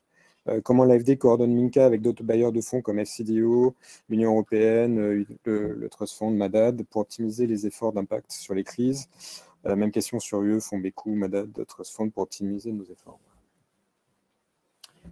Commence le mandat ou les bailleurs? Vas-y, Laurent. Sur le mandat, il ne s'agit pas de transformer l'AFD en agence des Nations Unies ou en acteur de la sécurité. L'AFD reste son cœur de métier qui est le développement, mais ce travail sur le développement est un élément constitutif du rétablissement et de la consolidation de la paix. C'est comme ça qu'on l'entend. Il ne peut pas y avoir de paix sans développement, il ne peut pas y avoir de développement sans paix et sans sécurité. Donc, il ne s'agit pas pour l'AFD de financer ou d'avoir une action en matière de sécurité stricto sensu, mais bien d'articuler son action dans un cadre plus général qui est le cadre de celui d'une action en faveur de la paix. Merci Laurent. Sur la coordination avec les bailleurs Juste, je vais compléter, c'était sur cette question. Cette question de sécurité.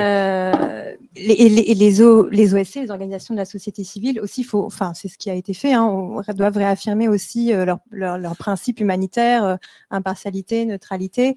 Et voilà, et donc l'action, agir pour la paix, peut prendre de multiples formes et les OSC travaillent notamment par exemple sur la cohésion sociale, sur la prévention des conflits autour des ressources et c'est comme ça qu'on va contribuer à une situation de paix pour les populations. Et je pense que là-dessus, la réponse serait, en espérant que la réponse soit dans les évaluations des prochaines années, sur les effets sur les populations. On n'en a pas beaucoup parlé dans le débat, mais c'est très important.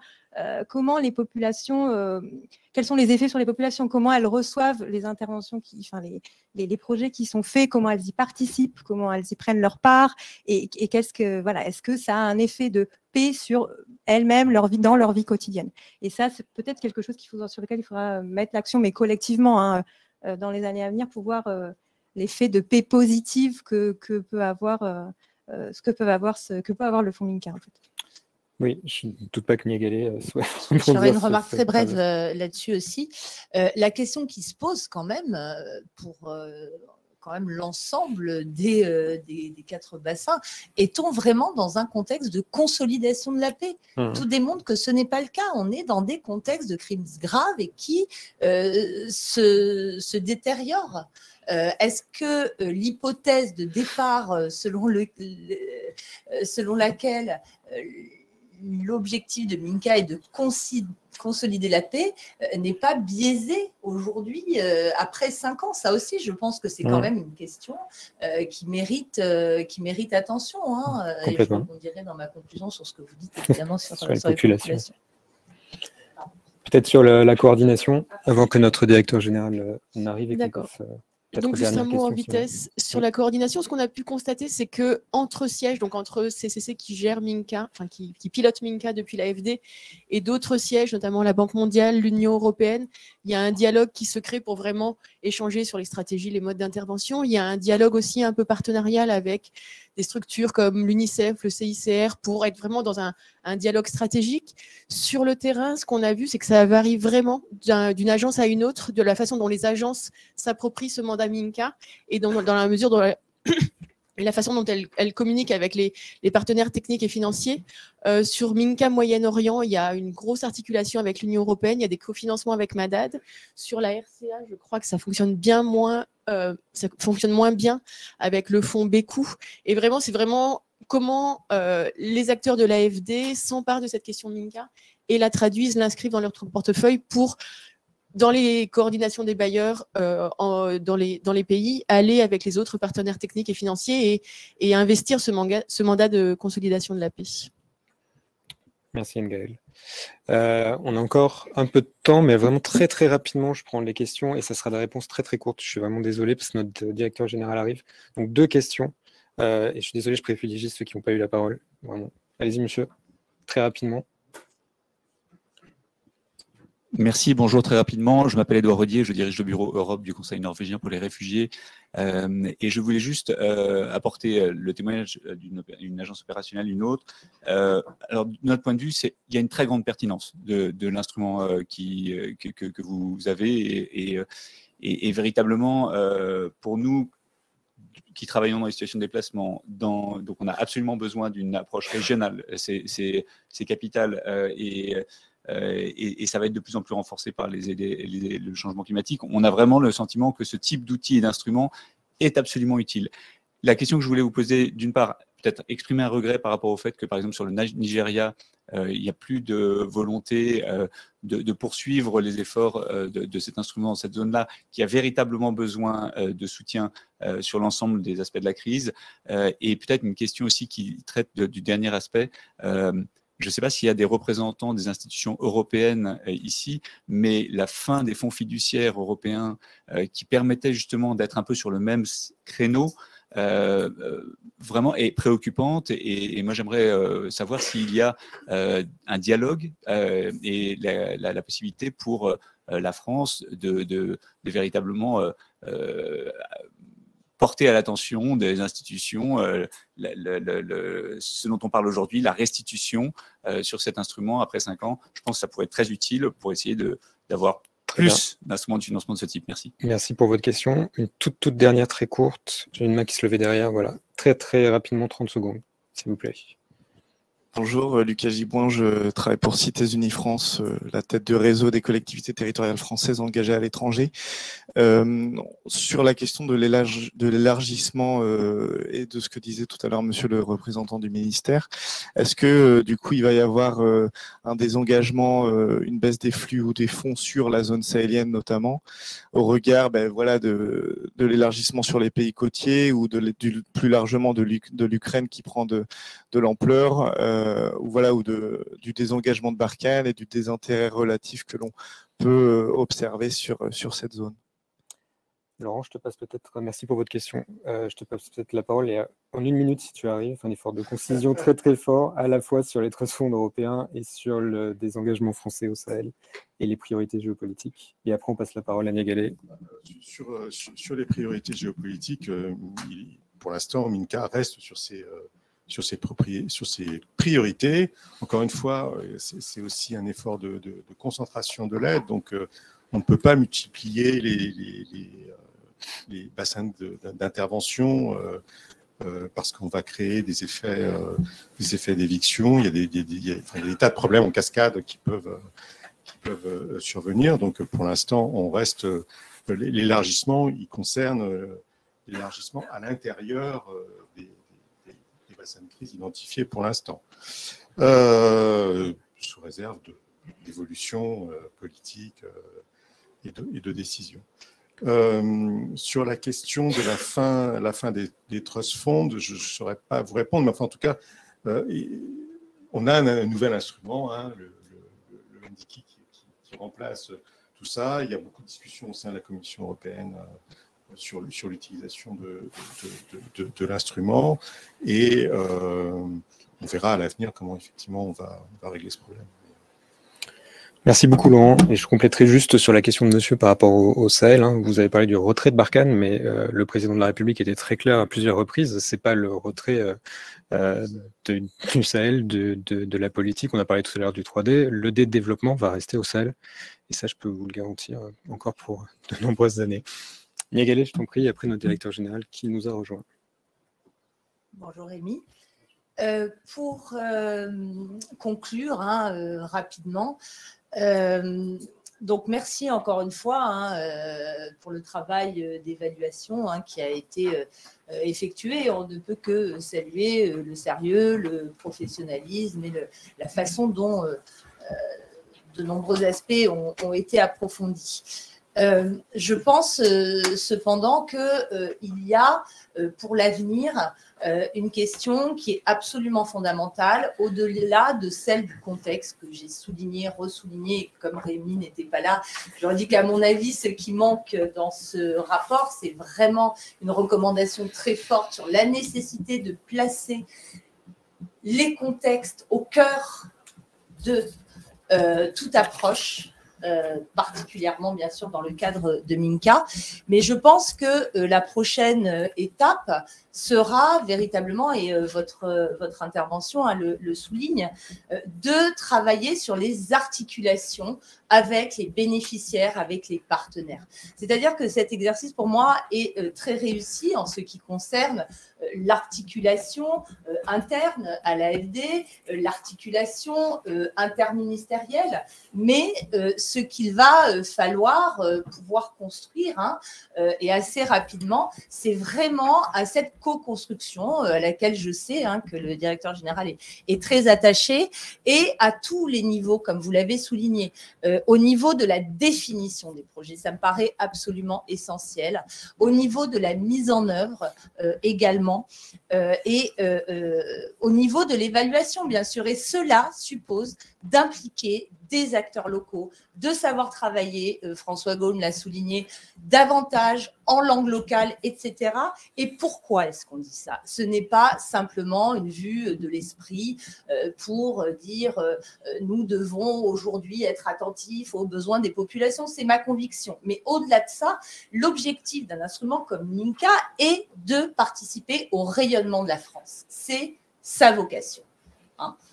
Et aujourd'hui, on est dans une situation où l'on sait très bien que la France est de plus en plus attaquée, et cela aura un impact sur la façon de travailler. Et je pense qu'il faut vraiment le prendre en compte.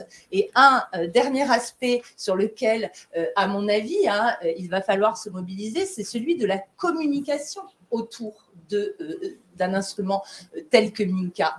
Non seulement, bien sûr, sur les réseaux sociaux, etc., mais comment répondre à cette accusation permanente selon laquelle les populations ne voient pas de bénéfices à tous les moyens gigantesques qui sont mobilisés à leur profit.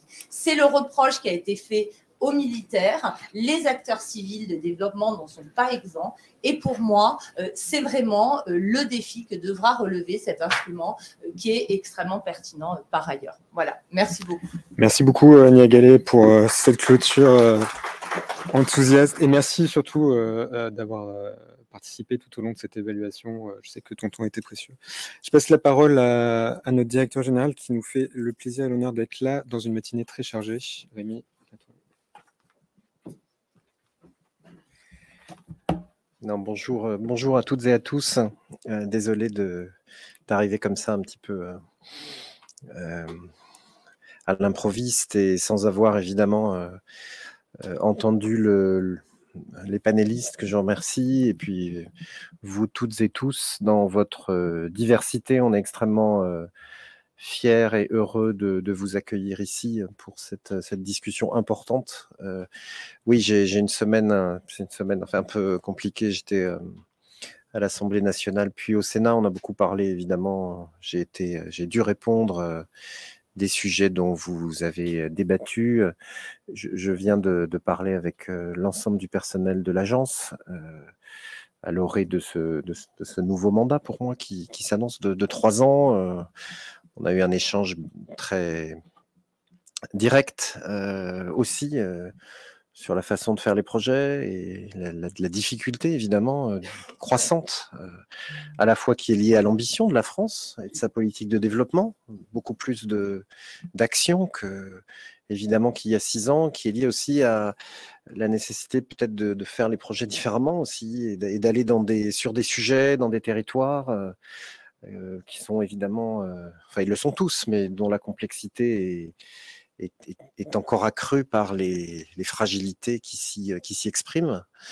Donc voilà, et on a le conseil d'administration cet après-midi, mais je voulais vraiment passer vous remercier, écouter ce que je pouvais écouter. Je lirai par ailleurs et vraiment vous dire à quel point toutes ces réflexions, toute cette action est importante pour nous. Je remercie toute l'équipe CCC et qu'on est à l'écoute finalement d'autres regards, d'autres analyses pour changer. Enfin, on est fiers de ce qu'on fait bien sûr, mais continuer à le faire avec ambition et avec innovation.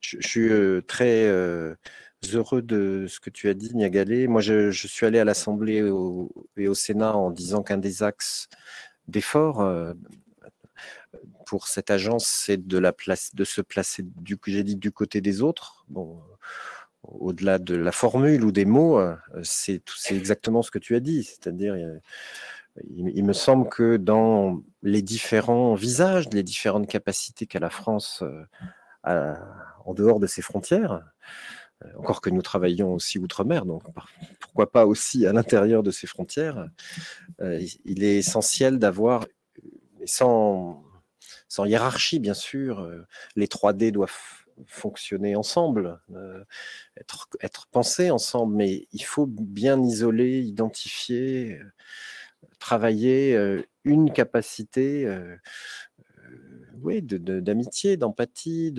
d'intelligence et d'action fondée sur la compréhension que nous pouvons avoir des contextes et des dynamiques, des blocages. Ça a toujours été, au fond, le travail de cette agence, le travail plus largement de tous ceux qui contribuent, beaucoup de représentants de la société civile aussi aujourd'hui que je remercie parce qu'on travaille de plus en plus ensemble, bien sûr avec Coordination Sud et toutes vos organisations, y compris on a besoin de vous bien sûr dans les territoires les plus difficiles. On a d'ailleurs ouvert nos activités avec la société civile aux ONG du Sud, vous savez, pour la première fois cette année. Donc ça aussi c'est une façon de prendre, de comprendre des choses peut-être qu'on ne prenait pas ou qu'on ne comprenait pas. Donc ça commence sans doute par le Sahel, parce que on est, Jean-Bertrand vient de le dire, on est à un moment particulier en fait dans la réponse à la crise sahélienne, où on a peut-être, je le dis avec beaucoup de respect, hein, évidemment, mais fait le deuil de l'idée qu'une solution rapide et un peu mécanique viendrait à s'imposer et qu'on a affaire, évidemment, vous le savez mieux que moi dans cette salle, à des choses très, très profonde et de long terme. Et donc, il faut si nos partenaires, évidemment sahéliens, le souhaitent toujours, mettre en place des dispositifs profonds et de long terme. Dans les 3 dimensions, je pense qu'il serait aussi faux de dire que la réponse est de développement, après avoir peut-être pensé qu'elle était de sécurité. 3D, ça veut dire, ces 3D, ils sont différents en fait. C'est 3 politiques avec des outils, des contributions différentes, mais c'est pas de dire il y a une réponse miracle, il faut les 3. Moi je dis pas continuum parce que je dis contiguum parce que il faut les 3 en même temps, dans des proportions évidemment qu'il appartient aux autorités politiques et aux acteurs locaux d'essayer de déterminer. Donc on a fait nous-mêmes, au-delà de l'évaluation, dont je dirais un mot, mais on a fait notre propre, je ne sais pas si Jean-David Naudet est ici, mais on a fait notre Rotex interne. On a interviewé beaucoup de collègues qui ont été aux prises avec cette crise depuis qu'on est passé du 2D au 3D, je dirais, pour essayer là aussi de mieux comprendre. Et donc cette contribution est extrêmement importante. Minca, c'est au-delà du Sahel. Donc, je ne veux pas réduire cette évaluation et les enseignements qu'on va en tirer au seul Sahel, même si on y pense beaucoup. C'est aussi la République centrafricaine, c'est aussi le Moyen-Orient, donc là aussi des contextes très différents. Et pour nous, il y en a d'autres, mais moi, je pense que ce fonds Minca, on a aussi le fonds d'innovation pour le développement, on avait autrefois le fonds français pour l'environnement mondial. Donc, il y a, je dirais, la masse des financements de l'AFD qui sont le cœur et le principal de notre activité. On a besoin de lieux, plus que d'instruments d'ailleurs, où on innove en fait, où on a un petit peu plus de moyens. Évidemment, ça crée des tensions dans l'agence parce que d'autres ont besoin de moyens aussi. Donc, il faut piloter ça avec souplesse, mais je pense que c'est l'intérêt de tous, y compris de l'activité régulière, je dirais, de l'agence, avec beaucoup d'ambition fixée par les ministères. On a besoin quand même de ce pas de côté et d'instruments de capacité adaptés, encore une fois, aux cas les plus difficiles et les plus complexes. Et Minca, je crois, depuis que ça a été lancé, au début c'était un peu budgétaire, Minca, je ne vous le cache pas, c'était une façon de mettre un peu de côté des ressources en subvention qu'on avait perdues. Moi, quand je suis arrivé en 2016, on avait, je crois, moins de 200 millions de subventions. Donc là, le bon argument pour trouver un petit peu de sous, c'était quand même de dire on va essayer de reprendre pied, de remettre un peu ce signal de développement dans le Sahel, avec le soutien d'ailleurs, je les en remercie, de nos collègues et amis diplomates et militaires qui sentaient ça, que les limites aussi de leur propre capacité d'intervention. Donc il y avait une logique un peu de moyens, de ressources, et puis grâce au travail des équipes, c'est devenu, et de vous tous, c'est devenu un lieu d'élaboration, d'expérimentation, d'innovation, dont la pertinence, je dirais, c'est ça que je suis venu vous dire, et dépasse le seul outil Minca, qui lui-même vivra sa vie, évidemment piloté par nos autorités politiques, avec des contextes de fragilité, de vulnérabilité, de crise qui se déplacent, évidemment, et mutent en permanence, au point même, d'ailleurs, de remettre en cause, je pense, le vieux cadre de l'aide publique au développement, de la hiérarchie des pays, tel que le cadre de l'OCDE la fixe année après année, pour y intégrer de façon beaucoup plus profonde ces nouvelles vulnérabilités qui ne sont pas que politiques d'ailleurs, qui sont aussi, on le sait maintenant, climatiques, sociales, économiques. On a cette grande discussion dans laquelle, je pense, grâce à vous, grâce à ce fonds Minca, l'AFD, avec les autorités françaises, peut avoir une voix qui n'est pas politique, une voix qui est venant de ce qu'on a réussi à faire ou ce qu'on a raté, je dirais, de notre expérience. Dernier message avec Nathalie Le Denmat. Je voulais venir aussi pour dire l'importance du travail d'évaluation. Évidemment, nos maisons, surtout dans des phases d'ambition et de croissance, mettent beaucoup de force en amont, dans la préparation des projets, de plus en plus, et dans leur exécution. Si on veut convaincre, il faut qu'on aille et qu'on ait, moi je dis, une colonne vertébrale complète de redevabilité depuis les objectifs qu'on s'est assignés, les différents filtres pour assurer la qualité du travail jusqu'à l'impact et à l'évaluation. Et donc ce travail ex post, il est absolument essentiel. Et d'ailleurs, si on ne voulait pas le faire, je crois que pour l'avoir entendu très fort de la part des députés et des sénateurs, il y a cette commission indépendante d'évaluation qui, le décret est sorti, qui sera bientôt en place auprès de mon alma mater, la Cour des comptes, qui va, je pense, apporter un élément qui nous manquait, de crédibilité finalement, et de challenge un peu, de la façon dont nous travaillons, et qui va mettre, j'espère, dans le débat public, comme on va le faire, je pense, avec cette évaluation. Si j'ai bien vu, c'est dans une collection publique de l'AFD, on va mettre dans le débat public plus d'informations sur ce travail, qui est évidemment un travail, je ne sais pas s'il y a un travail plus difficile au monde que celui qu'on fait tous. En tout cas, personne d'autre que nous le faisons. Donc, il faut le faire avec beaucoup de modestie. Il faut le faire en rendant des comptes, mais il faut le faire aussi, à mon avis, en sortant un petit peu de cette aporie qu'on a dans le financement du développement, qui est soit de dire tout est formidable, soit parfois d'entendre tout est pourri, en fait, dans l'aide au développement. Donc la vérité, je vous le dis, vous le savez, elle est entre les deux, évidemment. Et il faut des regards indépendants, il faut des évaluations. Merci Ania Guélé d'avoir piloté tout ça, de là où tu parles, pour avancer.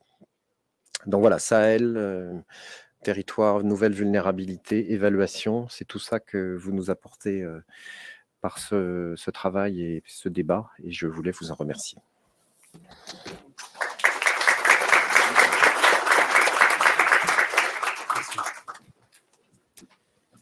Merci Rémi pour ces mots de conclusion. Il me reste juste à vous libérer et à adresser quelques remerciements. Merci évidemment aux membres du groupe de l'évaluation qui sont représentés sur ce panel. Merci beaucoup aux évaluateurs pour tout le dialogue vraiment très riche qu'on a eu tout au long de cette année et sur ce rapport de qualité final sur lequel on va construire pour la suite avec grand plaisir. Merci à vous toutes et à tous d'être venus aussi nombreux aujourd'hui en salle et à distance, puisqu'on a été plus d'une centaine connectés à distance, donc c'est vraiment très appréciable. Et puis donc, comme je vous l'ai dit en introduction, on continue la discussion à travers les groupes thématiques, à travers nos échanges sur la stratégie. Et encore une fois, à très bientôt. Merci à tous. Merci.